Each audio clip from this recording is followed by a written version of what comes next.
this topic of k nearest neighbor. This is so last week, if you remember, we covered the topic of the linear regression, right? This is a similar machine learning algorithm, and I'll be taking you through the steps of how this algorithm works. Okay, and I have prepared the content in as generic a way as possible so that it's comfortable for all of us, and also it's like it helps us know how these different techniques work, because when we interact with clients in any context, if we are able to relate to what they are saying, and if we are able to relate to that business problem, it will help us if we know how these techniques work, so that we can suggest potential techniques to them which can be possibly used in any project. Okay. So yeah.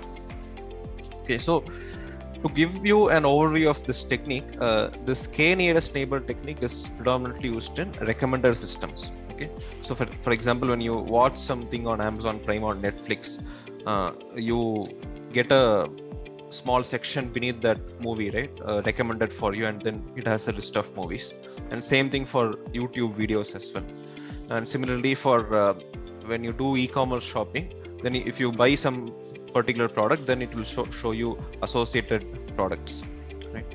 And then this technique is also used in image classification, so face recognition, fingerprint recognition, etc. So all these the mobile phones that we have, right, face or fingerprint recognition, they use this type of an algorithm over there. Okay, the principle on which this algorithm works is, in English we have this proverb, right? So birds of the same feather flock together.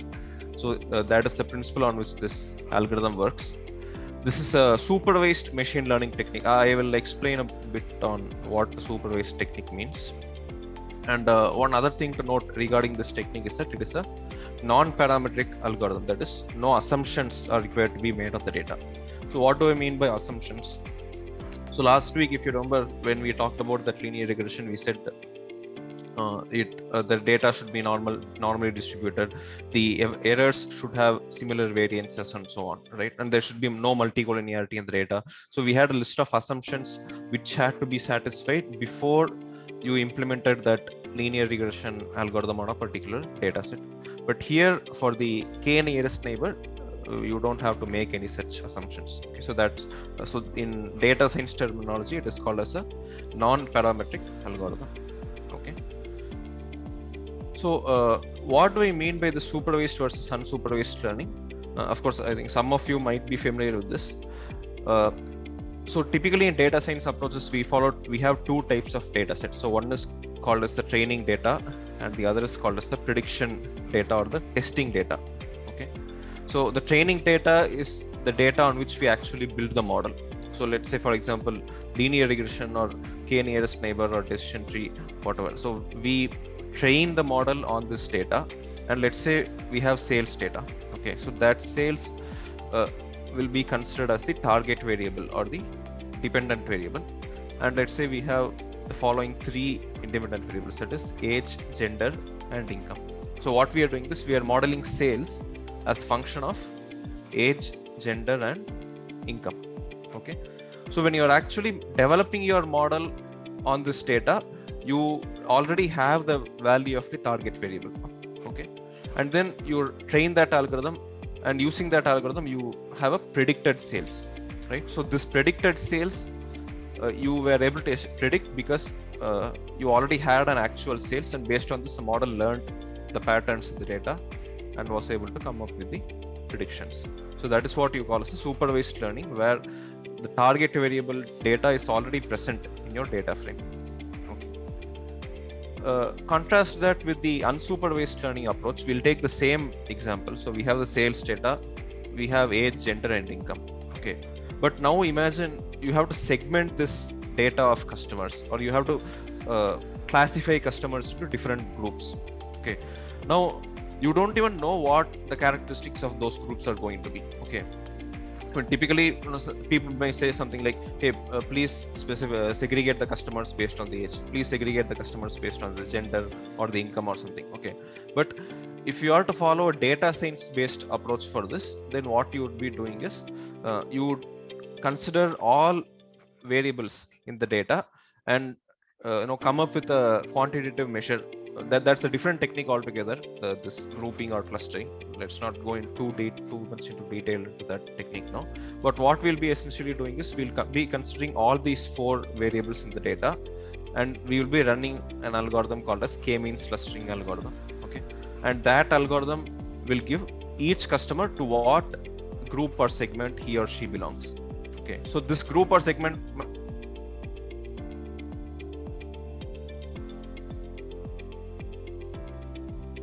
till what did you hear? You okay? This you got the supervised learning? Yeah. Okay. So just the last 10 seconds. Last thing. Okay, got it. Yeah. So the primary difference between supervised and unsupervised learning is that in unsupervised learning we do not have any particular target variable. So let's say, for example, if you are defining or if you want to classify customers into different groups or segments, we're doing the classification based on these different parameters. Okay, so we'll be running a particular algorithm on that, and then that algorithm, the result of that algorithm will be this customer group or segment.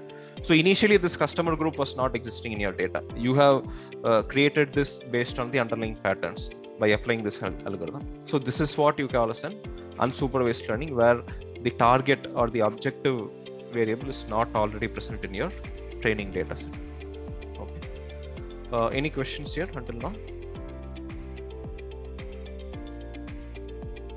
Okay, so let me move to the next one. Okay, so let's see how this k nearest neighbor technique works. Okay, so let's assume that it's a video streaming service, Amazon Prime, Netflix or Hotstar or YouTube, something like that. Okay, let's say it has 2 genres of movies. Okay, so it has action movies and then comedy movies. Okay, and assume that we have just watched an action movie. So once you have finished watching that movie, it will give you a recommendation, recommended for you. Okay, and typically if you see, the recommendation will be action movies. Okay, so how does the computer or how does the algorithm know a particular movie is an action movie or a comedy movie, and that movie is close or is similar to the movie that you have just watched? How does that work? Let's see. So let's say there is a movie number 1. Okay, so it's an action movie, you have just watched that movie. Okay, and the database has a set of, let's say, 9 other movies. So there are totally 10 movies in the database, out of which you have watched 1 movie. Okay, of the remaining 9 movies, 5 movies are action movies and 4 movies are comedy movies.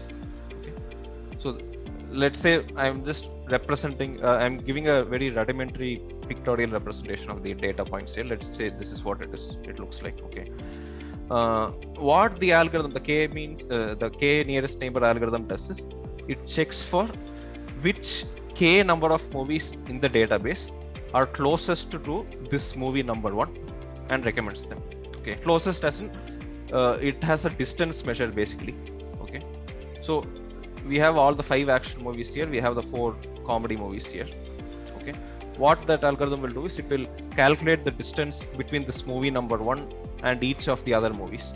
Okay, and it will take those k number of movies which are closest to this movie number 1 in terms of this distance between the points.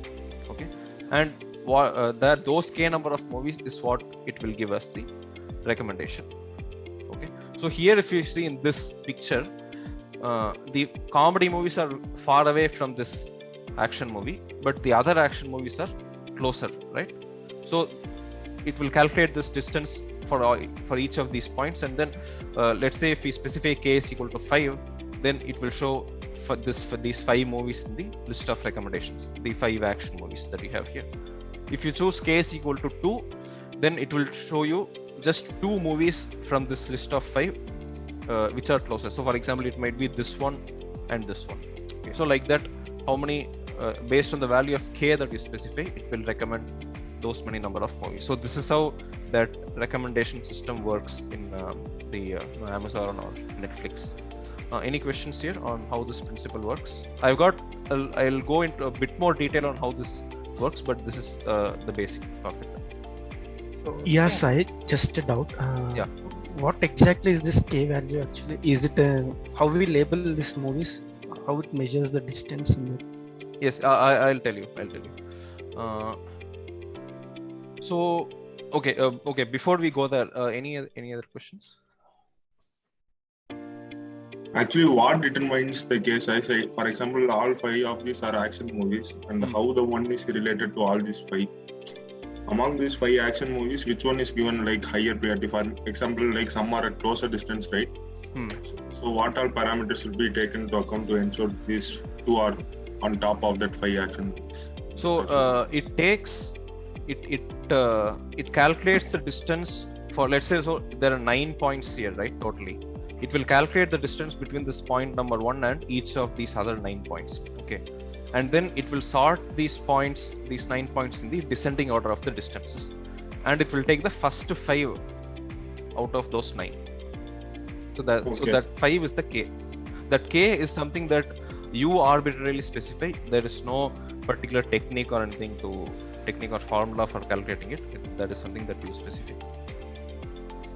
Okay.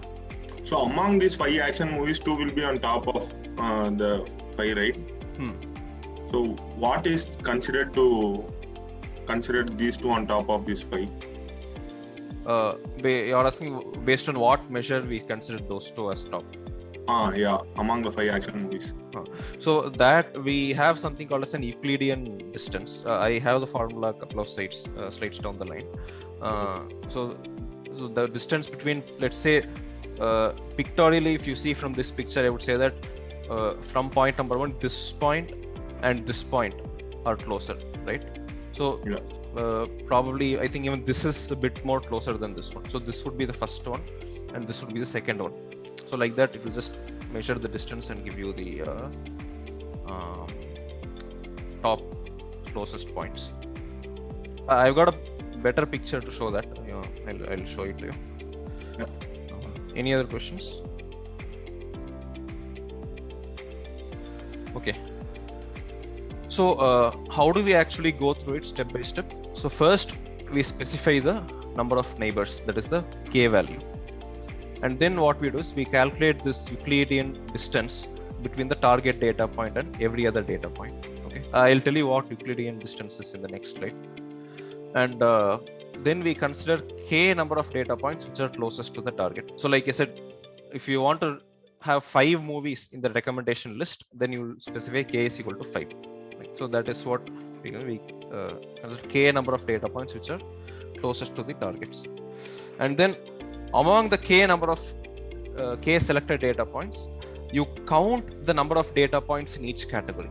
Okay, so for example, here, let's say you give K is equal to 7. Okay, so these 5 will come and these 2 will come, right? So among these 5, in which category do you have more number of points? So it is action, right? So it will say that. So this is a slightly different scenario where we are not recommending as a list of movies, but let's say you just watched a movie, okay, but you want to classify whether this is an action movie or a comedy movie. Okay, now what it will do, it will measure those distances. Okay, so let's say you have given K is equal to 7, so it will the first top 5 distances will be the distance of this point from each of these 5 points, and then the next 2 distances will be distance of this point from, let's say, this point and this point. Okay, now what it will do is it will, so you have points from 2 different categories, action category and comedy category, right? But in which category do you have more number of points? It is in the action category, right? So that then what that algorithm will say is, hey, this action category has more items which are closer to this target data point, so I will put this target data point inside the action category. So this is how we classify or use this K nearest neighbor algorithm for a classification. So for example, that fingerprint recognition technology that I told you, right? So let's say you have one particular fingerprint here, and assume that each of these points are different fingerprints. Okay, and let's say these are fingerprints of men and these are fingerprints of women. Okay, and you want to, so based on the fingerprint, you want to classify whether a person is a man or a woman, right? Then what you do is you follow the same approach. You compute these distances, and you see what category, whether male or female, what category has more number of points which are closer to this target fingerprint that you have. So if so here again 5 is greater than, let's say 4. So again this particular fingerprint will be classified as that of a man. Okay. So that is how you use this for a classification scenario. So that's what I mean when I say here that among the k selected data points, count the number of data points in each category and assign the target data point to that particular category with the higher number of data points. Okay. So what do I mean by that? So let's say we have category A and category B, right? So this is the new data point or the target data point. You specify k is equal to 5. Okay. So first step, what it will do is it will identify the 5 closest points to this target based on the Euclidean distance. How do we calculate that Euclidean distance? It is that regular analytical geometry coordinate formula that you use, the square root of x2 minus x1 the whole square plus y2 minus y1 the whole square. What does this mean? So each point here is like you have that x and y axis, right? So this should actually be y. So x1, so let's say this is point number 1 and this is point number 2. Okay. Now the coordinates of this point will be x1 comma y1. Okay. The coordinates of this point will be x2 comma y2. So that's where this formula comes from. So x2 minus x1 the whole square plus y2 minus y1 the whole square. So that will give you the distance between these 2 points.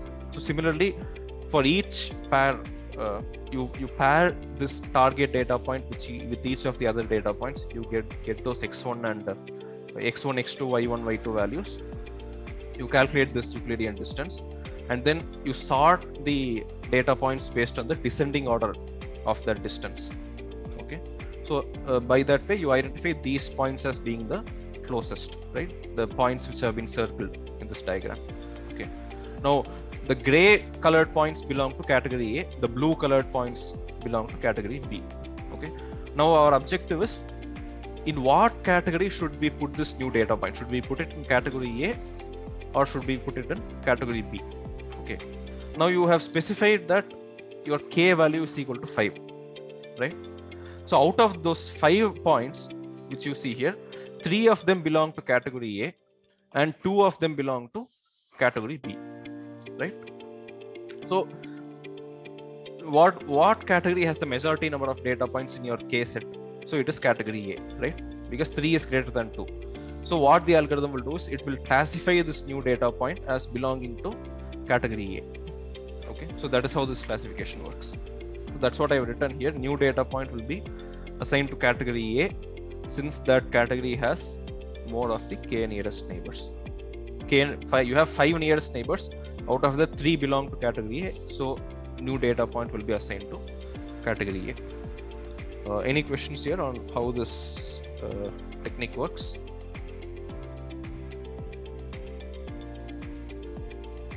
Okay, let me go to the next one. Yeah. So maybe Sai, you can just touch upon, in the beginning of the algorithm, let's see, to start with, you don't have the number of categories, or we don't know which category is what, right?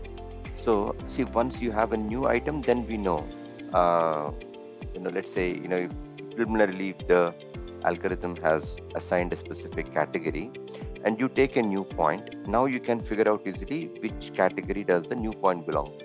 Okay? But to start with, when it has no categories, how does it assign these categories? So we have the categories when we start Chaitanya. So it's a supervised learning technique, right? So the categories will already be present in the training data.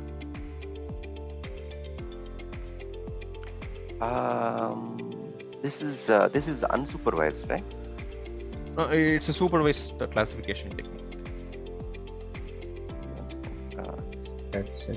Okay. So that's something earlier, just as I mentioned, k-means clustering. That is what the technique that you talked about. Okay. Yeah. Got it. Okay. So Okay, this is a classification, right, Sai? Yeah. Yes. Okay. Okay. Got it. Understood. Okay. Got it. Okay. So Okay. the categories will already be present. So for the new data point for which we don't know the category or for which we have to classify the category, so that we'll be classifying it as either belonging to one of the pre-existing categories, A or B. Okay, got it. Okay. Yeah. So the advantages of this technique is that the working is simple and it is easy to implement, and there are not many parameters to tune. So what do I mean by that? So for example, let's say you consider a technique such as a random forest, right? Or a decision tree for that matter. Now you have to specify how many trees to build in that model. What is the depth of each tree? There are a lot of technical parameters to be specified when you use those kinds of techniques. But here there is only one parameter that you have to tune, which is that k value, right? And even for k, it is it does not have a formula or anything. It is an arbitrary value that you specify. So the working or the implementation of this model is very simple.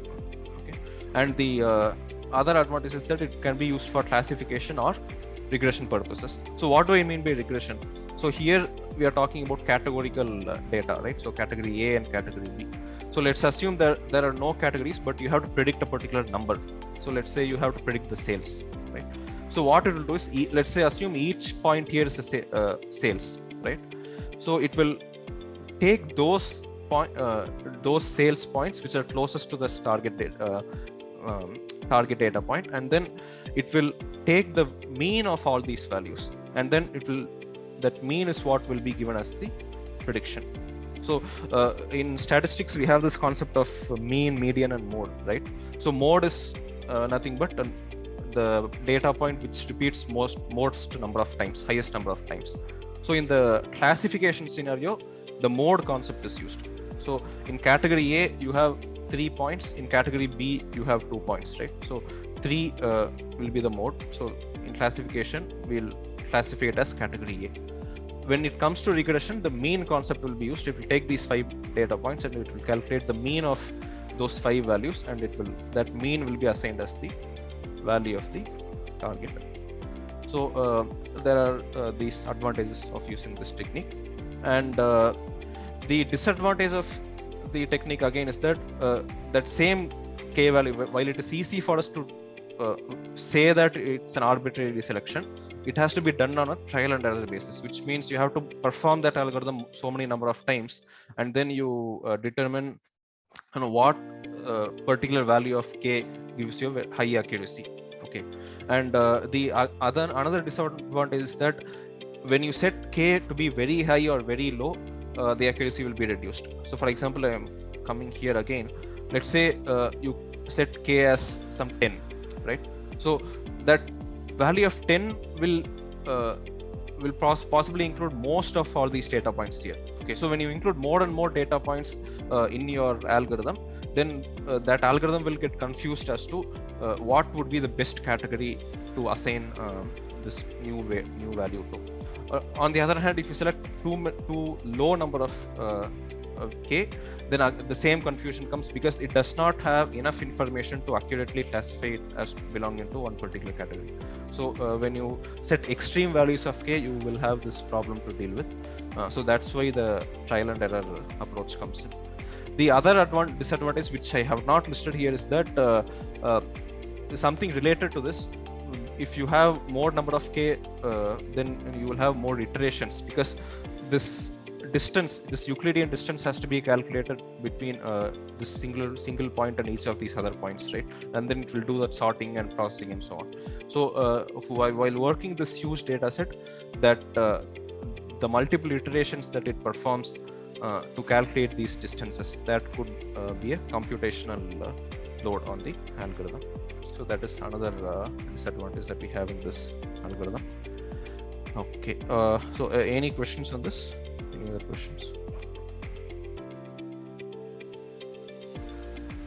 So instead of setting k, is there any way we can just get the distance between each of the points first, and based on the distance can we decide the k? So most of the software packages that we have comes pre-built with the steps that I have just explained. you can do it manually, and when you do it manually, you can calculate those distances, sort it, and then decide the k value. But what I would say is that I don't think that will give you any advantage when you do it that way, because k is going to be k whether you select it before performing the computing the distances, or whether you set it after you compute the distances, doesn't matter. So I don't think it will make a difference. But if you do want to do it, then the only way to do it will be to do it manually, because all the software packages that come pre-installed with R or Python or any other software, they will follow these steps that I have outlined here. Maybe one additional question, a related question would be, so do we have, see, when it comes to the outcome, what are the outcomes it would give, number one, and number two is, do we have any insight in terms of what the metrics are and how the algorithm decided? So maybe that would be useful. Yes, okay, yeah, I think I could have included that as another slide. Okay, I'll just talk about it. So typically when we talk about classification problems, like what we see here, right, we have a metric called as the confusion matrix. I mean, it's not a metric per se, but it's a table. And what this table, maybe I'll just quickly show you to you, I think that will be better.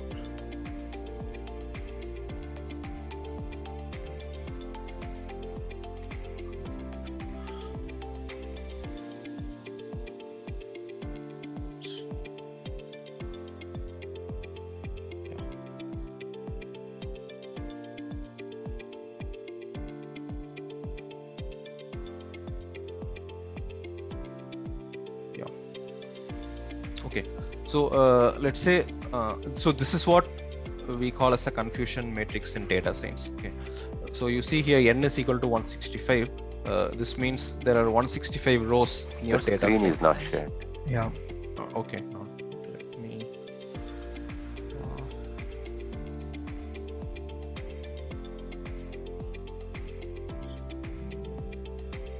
Yeah, is it visible now? Yeah. Yes, sir. Yeah. Okay. So this is what we call as a confusion matrix in data science. I think the name comes because it's a bit confusing to look at this and read it. So what we have here is we have this n is equal to 165, right? This basically means there are 165 rows in the data set. Okay. Now you have two sets of values here. So one is an actual value and the other is a predicted value. So actual value comes from the training data, and the predicted values comes from the testing data or the validation data. Okay. So wherever the actual, so let's say for example, the question is whether it rained today or not. Okay.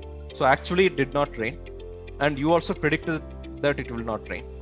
Okay. So that we call as a true negative. Here actually it did not rain, but you have predicted that it will rain. So that is something we call as a false positive. So like that we have something like a false negative and true positive also. Okay. Now when it comes to metrics, which Chaitanya just mentioned, let's say for example let's just come back here for a moment. So this is one particular data point, right? So like this we'll have so many other data points which we have to classify as belonging to category A or category B, right? So when we are doing this kind of a classification, we take care of two types of metrics. So one is called as accuracy and the other is called as precision. Okay. So this accuracy and precision, what it basically means is, out of the total number of predictions that you have made, that is the yes and no predictions, total number of yes and no predictions that you have made, how many of them were right on the mark? So how many the predicted yes and the actual yes, that is this one, the what we call as the true positive, plus the predicted no and the actual no, that is a true negative, the 50. So this 100 plus 50 out of the 165. So that is what we call as the accuracy. Okay. Now, so that is one important metric. The other important metric is what we call as the precision. Okay. So that is basically out of the yes prediction that you have made, how many of them are accurate? Okay, so that is nothing but this 100 divided by 10 plus 100. So that is what you call as a precision. So these two metrics are the most important when it comes to measuring the accuracy of your k nearest neighbor model. Anything else, Chaitanya, you feel I can add? Yeah, that's good.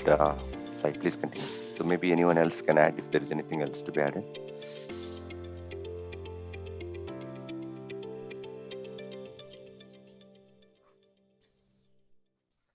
Okay, so that's what I had for today.